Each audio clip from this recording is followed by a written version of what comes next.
నమస్తే, welcome to సత్యాగ్రహి. నేను Rachel. Telugu రాష్ట్రాలతో పాటు జాతీయ, అంతర్జాతీయంగా ఉన్న మేజర్ అప్డేట్స్ అండ్ సినీ క్రీడా విశేషాలను ఈ రోజు మన డైలీ బులెటిన్ లో చూద్దాం.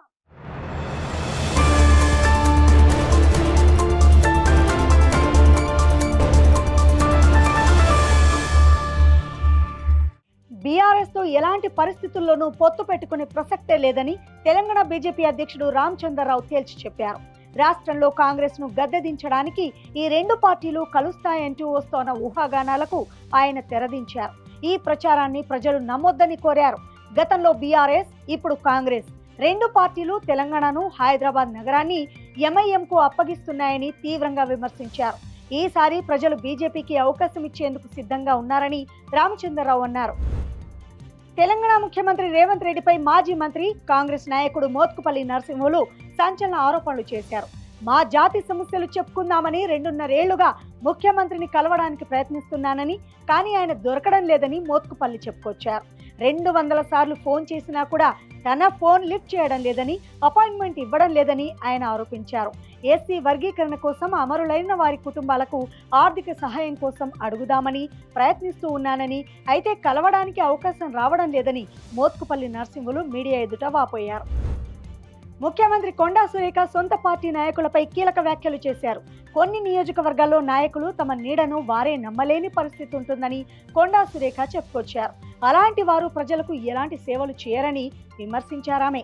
అలాంటి వారి వల్ల పార్టీ నష్టపోతుందని, ప్రజలు కూడా నష్టపోతారని మంత్రి కొండా సురేఖ వ్యాఖ్యానించారు.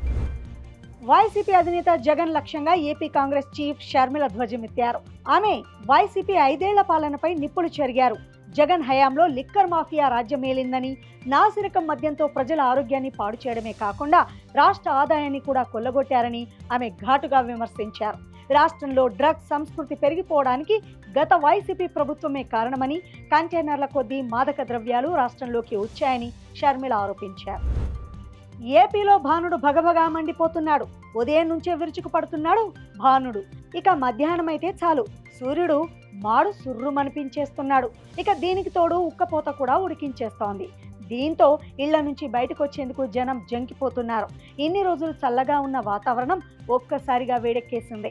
నడి వేసవిలో నమోదు కావాల్సిన ఉష్ణోగ్రత మార్చి మొదటి వారంలోనే నమోదవుతున్నాయి.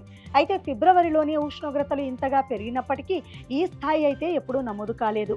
ఎన్నడూ లేని విధంగా రాష్ట్రంలో పలు చోట్ల 40 డిగ్రీలకు మించి ఉష్ణోగ్రతలు నమోదయ్యాయి. ఇక దీంతో ఏప్రిల్, మే నెలలో ఏ స్థాయిలో ఉష్ణోగ్రతలు నమోదవుతాయన్న ఆందోళన జనాల్లో కనిపిస్తోంది. అంతర్జాతీయ మార్కెట్లో ముడి చమురు ధరలు భగ్గుమంటున్నా దేశీయంగా సామాన్యులపై ఆ భారం పడకుండా కేంద్ర ప్రభుత్వం కీలక నిర్ణయం తీసుకుంది. పెట్రోల్, డీజిల్ ధరలను ఇప్పట్లో పెంచేది లేదని స్పష్టం చేసింది.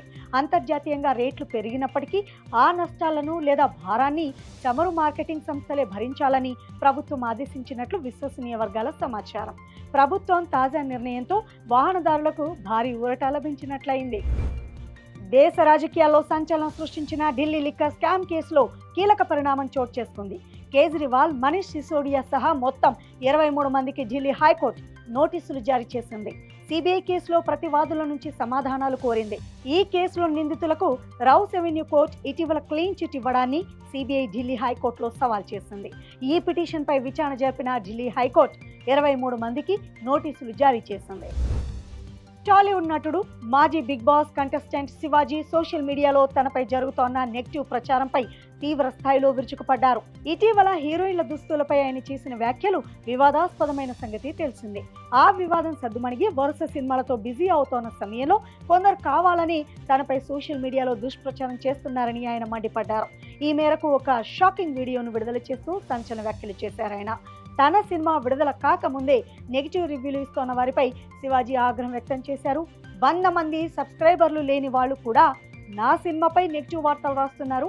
వారిపై ఫిర్యాదు చేద్దామనుకున్నా, కానీ పిల్లోళ్లను వదిలేశాను అని ఆయన చెప్పుకొచ్చేశారు. T20 వరల్డ్ కప్ ఫైనల్లో న్యూజిలాండ్ పై భారత్ సూపర్ విక్టరీ సాధించిన సంగతి తెలిసిందే. వరల్డ్ కప్ ను కైవసం చేసుకున్న కొద్ది గంటల్లోనే ఓ ఆసక్తికరమైన సన్నివేశం చోటు చేసుకుంది. Team India captain Suryakumar Yadav, head coach Gautam Gambhir, BCCI కార్యదర్శి జై షా కలిసి అహ్మదాబాద్లోని ప్రముఖ హనుమాన్ ఆలయాన్ని సందర్శించారు. సూర్యకుమార్ యాదవ్ తన చేతులతో T20 వరల్డ్ కప్ ట్రోఫీని పట్టుకొని ఆలయంలోని హనుమంతుడి విగ్రహం ముందుంచి ప్రత్యేక పూజలు నిర్వహించారు. ప్రస్తుతం ఇందుకు సంబంధించిన వీడియోలు సోషల్ మీడియాలో విపరీతంగా వైరల్ అవుతున్నాయి. దేశానికి గర్వకారణమైన ఈ విజయాన్ని దేవుడి పాదాల దగ్గర ఉంచి మొక్కులు చెల్లించుకోవడం పట్ల అభిమానులు హర్షం వ్యక్తం చేస్తున్నారు.